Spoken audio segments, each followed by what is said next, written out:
तो फर्स्ट हम देखते हैं स्टूडेंट्स डेफिनेशन ऑस्टियो आर्थराइटिस की। तो हम पहले मैप देख लेते हैं कौन कौन से माइलस्टोन को हमें कवर करना है, कौन कौन से सिस्टम को हमें पढ़ना है और ऑस्टियो आर्थराइटिस क्या है। तो वो टॉपिक में हमें कौन कौन से सब्जेक्ट को हमें बिलोंग करना है, कंप्लीट करना है। तो first is a protective mechanism of synovial joints. What is a OA means ki osteoarthritis, epidemiology, distributions of disease, etiology and risk factor, pathogenesis, clinical features, differential diagnosis, investigations and the management. जो सभी क्या है students वो osteoarthritis के introductory form है। First ये causing factor है कि प्रोटेक्टिव मैकेनिज्म साइनोवियल फॉर्म्स किसमें हो तो उसमें जाके ऑस्टियोआर्थराइटिस कैसे होगी। तो that is the reason of the bones means की जो जॉइंट पोर्शन है, जो साइनोवियल कैविटी है, that is a bursa portions, that is joint capsules and synovial, that is a secretory form means की जो सपोर्ट कर रही है उसके मैकेनिज्म को पार्ट करने की। आर्टिकुलर कार्टिलेज मींस की जो आर्टिकुलर कार्टिलेज है उसके लिगामेंट फॉर्म है, ये सब लिगामेंट है। ये आउटर फॉर्म है और ये इनटल एनाटॉमिकल फॉर्म है, right.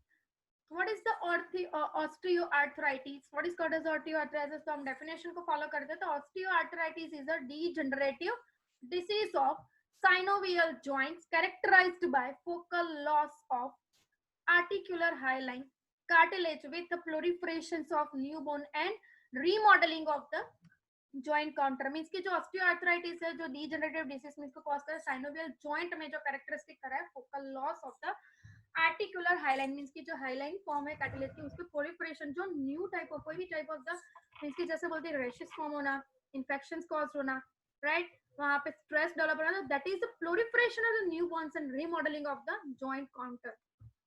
Epidemiology, what is the epidemiology of that, सबसे इजी से इजी यही टॉपिक है स्टूडेंट्स। तो weight bearing, that is epidemiological form के कौन कौन से फैक्टर्स अफेक्टेड है। तो that is one of the factor is bearing a joint means की जो वेट ज्यादा है, एग्जांपल नी और हिप जॉइंट्स को सबसे ज्यादा प्रॉब्लम होता है। कौन कौन से एज ग्रुप में देखने को मिलता है, age is greater than 65 years, 80% have radiographic features are there, 25 to 30% have symptoms means कि इतने सिम्टोमेटिक फॉर्म ऑब्जर्व किए गए। और सबसे ज्यादा ओए किसमें देखने को मिला है तो greater than the 65 years. More common into the woman, देखो ये किसमें देखने को मिला है ज्यादातर, तो वुमन में देखने को मिला है। और ये कौन सी टेंडेंसी है तो फैमिलियल टेंडेंसी है, मींस की फैमिली ट्रांसमिशन फॉर्म हो सकता है, मींस की फैमिलियल टेंडेंसी हर सभी फैमिली में ऑब्जर्व हो सकता है। डिस्ट्रीब्यूशन ऑफ द डिसीज, कौन कौन से डिसीज हम देखते हैं ओए में, जितने भी जॉइनिंग पोर्शन है सभी को ये चार कॉम्प्लिकेशन कंडीशंस को हम देखेंगे, राइट। उसमें गाउट भी आ गया, उसमें कॉम्प्लिकेशन सेप्टिक भी आ गया और ऑस्टियोआर्थराइटिस भी आ गया। तो एक एक डिसऑर्डर्स को लेके हम डिस्ट्रीब्यूशन डिसीज का पढ़ेंगे। तो एटियोलॉजी है प्राइमरी और सेकेंडरी। तो primary idiopathic when there is no obvious predisposing factor common from to the OA. तो प्राइमरी फैक्टर में क्या है कि कोई प्रेडिस्पोजिशन फैक्टर नहीं, कॉमन फॉर्म हो रहा है। osteoarthritis common cause, that is a primary form. Idiopathic means ki familial transmission factor, that is the idiopathic manner. The secondary manner of the etiology kya hai to when degenerative joint changes occur in response to a recognizable local or systematic factor, means ki jo degenerative joint hai wo change kar rahe hai, जो recognition form है systematic factor जो response कर रहे हैं वो systematic के means की systematic form में पैथोलॉजिकल अपीयरेंस फॉर्म होगा, जैसे कि डिसेक्टिविटी फॉर्म होगी। तो जिसका रीजन बिहाइंड जो सिस्टमेटिक अपीयरेंस फॉर्म होगा दैट इज अ सेकेंडरी ओए कहते हैं उसको। तो व्हाट इज कॉस्ट फॉर जो कॉम्प्लिकेटेड फॉर्म है कि ज्यादा तो कॉम्प्लिकेट कर रहे हो तो सेकेंडरी ऑस्टियोआर्थराइटिस है। तो कॉजेस किसके रीजन बिहाइंड है तो उसके हम फैक्टर्स देख लेते हैं कि डेवलपमेंटल ऑफ द ओपोमेंटल मींस की हिप डिस्प्लेशिया, एंडोक्राइन मींस की acromegaly, traumatic form, aseptic necrosis, metabolic factor, inflammation, neuropathies and miscellaneous. Miscellaneous means कि कोई एडिक्वेट फैक्टर है कि कोई आसपास का फैक्टर है कि जैसे कोई अनदर सिंड्रोम्स या कोई डिसीज है। मिसलेरियस फॉर्म में कौन कौन से हुए तो जैसे कि Paget disease and the Gaucher's disease. Developmental में है तो हिप डिस्प्लेजिया, एंडोक्राइन में है तो एक्रोमेगालाई, ट्रॉमेटिक में है तो intra articular fracture and occupational form and the meningosectoma. Inflammation है रूमेटिक आर्टरी, म्यूट करने अहमदाबाद वाली inflammation, gout and the septic arthritis, जिसको हमें फॉलो करना है स्टूडेंट्स। ये गाउट और सेप्टिक आर्थराइटिस के बाद का जो डिसीज कंडीशन है हमें पढ़ना है, राइट। मेटाबॉलिक फॉर्म में है defectivity the alkaptonuria, Wilson's disease, that is a metabolic defectivity. Aseptic necrosis है, कॉर्टिकोस्टेरॉइड्स यूज मींस की जो सिकल सेल डिसीज है, कॉर्टिकोस्टेरॉइड यूजेस है जो उसके कारण एसेप्टिक नेक्रोसिस के कारण देखने को मिलेगा। न्यूरोपैथी है तो श्रिंगोमेगाले में एंड डायबिटिक मेलिटस जो न्यूरोपैथीज के कारण कॉज रहे, जो causes of the secondary osteoarthritis हो रहे हैं। रिस्क फैक्टर अनदर है, तो इसमें दोनों है, constitutional susceptibility and second one mechanical factor. तो वो दोनों में कॉमन क्या है, तो उसका ageing factor that are the common factor.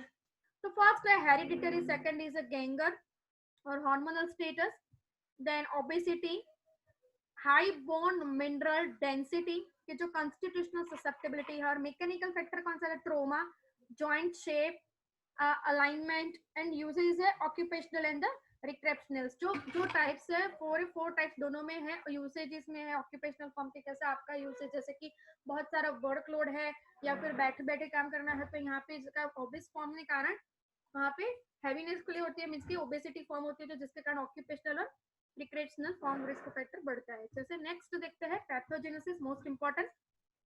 What is the pathogenesis behind of the osteoarthritis? The progressive destructions and loss of the articular cartilage with an accompanying periarticular bone, mean की जो periarticular bone है यहाँ पे देख सकते हो आप, जो periarticular bone है will prone to leads to expose of the subchondral bone which become a sclerotic, means की कौन सा बोन कर रहा है, तो सबकॉन्ड्रल बोन जो स्केलेरोटिक फॉर्म कर रहा है, जो इंक्रीज हो रहा है ब्लड वेस्कुलरिटी के फॉर्म में, सिस्ट फॉर्म बना है। सिस्ट बनाना मींस की पल्पेट फॉर्म बनाना, कि ओवरवेट के कारण उस पे क्या हो रहा है, इन्फ्लामेशन कंडीशन हो रही है, बिकॉज कौन से बोन्स पे इफेक्टिविटी हो रही है, तो कॉन्ड्रल फॉर्म में, जो उस पे हैवीनेस के कारण, ओबेसिटी वेट के कारण वो पाल्पेट बन रहा है और इंक्रीज कर रहा है ब्लड वेस्कुलरिटी, मींस की ब्लड वेस्कुलरिटी को इंक्रीज कर रहा है और सिस्ट फॉर्म करेगा। Next is the clinical features. What are the clinical feature? तो सबसे पहले है पेन। तो पेन कैसे आता है, तो actively weight bearing relatively by the rest, means कि आप जैसे प्रेस करोगे, यहाँ पर रिस्ट की जो भी टो है वहां पे आप प्रेस करोगे तो आपको पेन अकड़ होगा, that is actively and weight bearing relieve of the rest. Variable over time, only one और फ्यू जॉइंट इन्वॉल्व, मींस कि कोई एक और कोई अनदर जॉइंट इन्वॉल्व हो रहा है कंबाइन में। Monitoring stiffness only brief less than 30 minute, means की ब्रीफ स्टिफनेस हो जाएगी 30 मिनट से ज्यादा, आप कोई भी मिनट का काम करोगे कितना टाइम में स्टिफनेस मींस की स्टडीनेस हो जाना वहां पे। रेस्ट्रिक्टेड फंक्शनली, तो capsular thickening blocking by the osteophytes, means के रेस्ट्रिक्टेड फंक्शन है, कैप्सुलर थिकनिंग फॉर्म हो रहा है, blocking by the osteophytes. Then clinical findings in a nodal generalized OA. So nodulated form, so there are two types of the nodulous forms are there, that is a Haberdian's node and the second one is a Boucher's node, right? तो ये यहाँ पे figure मैंने लिया है, that is a जो अपर figure पे जो यहाँ पे आगे देखने को मिल रही है जो node, that is called as what a Haberdian node, and the middle of the finger यहाँ पे देखने को मिला है, that is a Boucher's node, right? अब ये नोड दूसरी भी है, जैसे कि गाउटिंग फॉर्म हो रहा है, gout type of the disorder, उसके बाद हमें गाउट स्टडी करना है और ऑस्टियोआर्थराइटिस को। तो हैबर्डसन नोड और बाउंचर नोड से, तो बाउंचर नोड से affected over there, that is a portion के स्वेलिंग कैसे हो रहा है, मींस की एनलार्ज कैसे नोड बन रहा है। तो clinical finding nodal generalize OM देखने में, तो प्रेजेंटेशन टिपिकली इन वुमेन, किसमें देखने को मिला है, तो वुमन में 40 to 50 इयर्स के बीच में। वहां पे आप टच करो तो पेन कंडीशन होगा, स्टिफनेस होगा, स्वेलिंग ऑफ वन और फ्यू फिंगर, इंटरफेरेंगियल जॉइंट जो है distal is greater then the proximal, distal से ज्यादा प्रॉक्सिमिटी फॉर्म ज्यादा होगी। हैबिट्स नोड प्लस और माइनस बाउंचर्स नोड, मींस की बाउंचर्स नोड के बारे में क्या है कि जिसके उसके जैसी जो जो उसका डायमीटर है वो बाउंचर्स नोड से थोड़ा डायमीटर प्लस और माइनस मींस की ज्यादा कम होगा, उसके जैसा ही अपीयरेंस है, लेकिन अफेक्टिविटी साइट उसकी क्या है, अलग है। Involvement of the first carpometacarpal joint is common, means की जो जॉइंट है कॉमन है। predispositions to OA at other joints specifically knee, जो OA है अदर देन जॉइंट्स के, जो नी जो पॉइंट्स में जो ऑस्टियोआर्थराइटिस कॉस्ट हो रही है, प्रेडिस्पोजिशन फैक्टर उससे ज्यादा उसमें अनदर फैक्टर में भी देखने को मिल रहा है, जो यहाँ पे हमने नोडियल फॉर्म के द्वारा देखा है।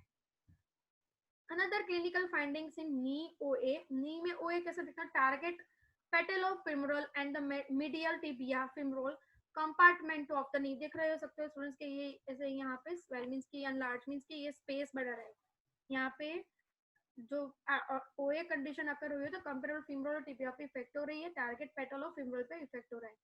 Pain is localized to anterior or medial aspect of knee and upper tibia. कहाँ पे फॉर्म हो रहा है? upper tibia and aspect of the medial aspect है जो tibia फॉर्म है उसमें interior portion में है. Jerky gait means कि jerk का gating jerk फॉर्म हो रहा है versus the deformities, various deformities है. joint line है.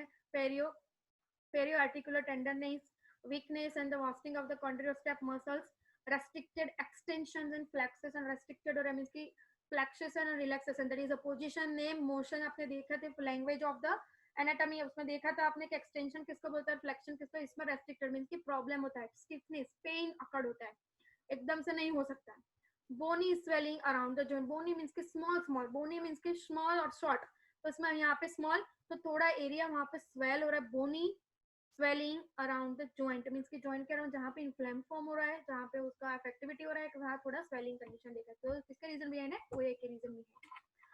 Another clinical findings into the hip OA. तो hip OA में कैसे होता है? Targets mostly superior aspect and less commonly medial aspects of the joint.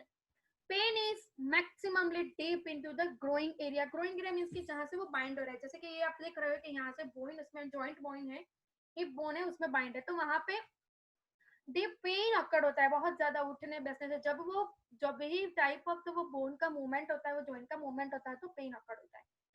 Antalgic gait and the weakness and the wasting of the muscles and the pain and restricted internal rotation with the flexion. Rotation means कि जो rotate form हो रहा है, जो muscles का जो उसका जो style means कि जो इसका appearance है, उसका exposures है, उनका inhibitory form, उनका expressivity form है, तो जैसा जैसा उसका मोशन होगा उसी तरह से पेन अकड़ होगा. पेन और रेस्ट्रिक्टेड मीन्स कि वो जल्दी से नहीं होगा, रेस्ट्रिक्टेड हो जाएगा, स्टिफनेस आ जाएगी, रोटेशन और फ्लेक्सेशन फॉर्म करने से टाइम. अनदर है before the age of the 45 years, single और मल्टीपल. अर्ली ऑनसेट पे कैसा डायग्नोस होगा? तो before age of the 45 years, single और multiple joint environment, single bone भी अफेक्ट करता है और मल्टीपल बोन को भी इफेक्ट करता है.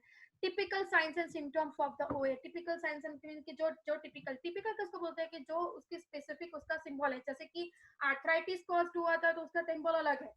ऑस्टियोआर्थराइटिस कॉज हो रहा है तो पेन हो रहा है, स्टिफनेस और bony swelling around the joint and knee portion.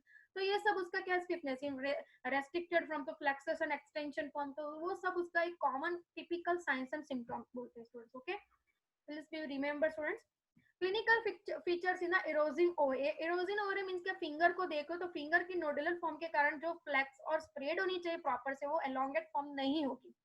जैसे कि देखते हैं हम, preferentially target in a proximal IPJS. What is called as IPJS? So that is idiopathic postprandial syndrome. Common development of the IPJ, lateral instability, subchondrial erosion onto the X-ray means कि erosions करना means कि उसका फ्लैक्सेशन proper नहीं होना, means कि उसका जो relaxation form जैसे होता है, जैसे कि फिंगर्स एकदम रिलैक्स होके उसके फॉर्म में, तो ये उसे नहीं हो सकती है, एक मोड़ पे आके वो रुक जाती है. तो that is called as what x-ray erosion form is observe. Ankylosis of the IPJs. Ankylosis form होगा जो भी familiar idiopathic spondyl syndrome, postspondyl syndrome जो पकड़ कर रहा है, सॉरी, कि जो आईपीजे. अब इडियोपैथिक है तो फैमिलियर ट्रांसमिशन ही फैक्टर है, कि जैसे कि हम बोलते हैं कि स्टिफनेस आ जाना, इन्फ्लामेटरी फॉर्म होना, रेस्ट्रिक्टेड फॉर्म होना, तो ये सभी उसका आईपीजीएस का फॉर्म है. डिफरेंशियल डायग्नोसिस कौन कौन सा होता है, यहाँ पे फीचर्स दिए गए हैं. देन ऑस्टियोआर्थराइटिस में क्या है, रूमेटॉइड आर्थराइटिस में क्या है, गाउट्स में क्या है. तो फर्स्ट हम देखते हैं ऑस्टियोआर्थराइटिस में presence of symptoms affecting the whole body. कि होल बॉडी में कैसे systematic symptoms are not present. Osteoarthritis में सिस्टमेटिक कोई सिम्टम्स प्रेजेंट नहीं है. बट इन वाइस वर्सा रूमेटॉइड्स में क्या है, तो frequently fatigue and a general feeling of a being ill are the present, means कि जो जनरलाइज्ड फीलिंग इल है जो प्रेजेंट होगा. And the gout that is a biochemical defectivity के कारण गाउट डिसऑर्डर. न्यूक्लियोटाइड मेटाबॉलिज्म में हमने देखा था, आप लोगों ने बायोकेमिस्ट्री में पढ़ा होगा कि उसके दौरान में जो यूरिक एसिड का कंजप्शन होता है, जिसका ज्यादातर हो जाए उसके लिमिटलेस कंडीशन, तो जिसके रीजन बिहाइंड क्या कॉज होता है, गाउट, जो एक सिंड्रोम के द्वारा होता है, फैमिलियर इडियोपैथिक फॉर्म में ट्रांसफर होता है, राइट. तो इसमें क्या होता है, chills and the mild fever along with a general feeling of malaise may also complete the severe pain and the inflammation. Duration of the morning stiffness. What are the morning stiffness? तो जो morning stiffness is last less than 30 to 60 minute. कितने minute तक रहता है? तो 30 to 60 minute तक. Rheumatoid में कितनी टाइम रहता है? 1 आवर तक. एंड गाउट में कोई सिम्टोमेटिक फॉर्म पेन का ऑब्जर्व नहीं है. देन बात आती है नोड्यूल्स की।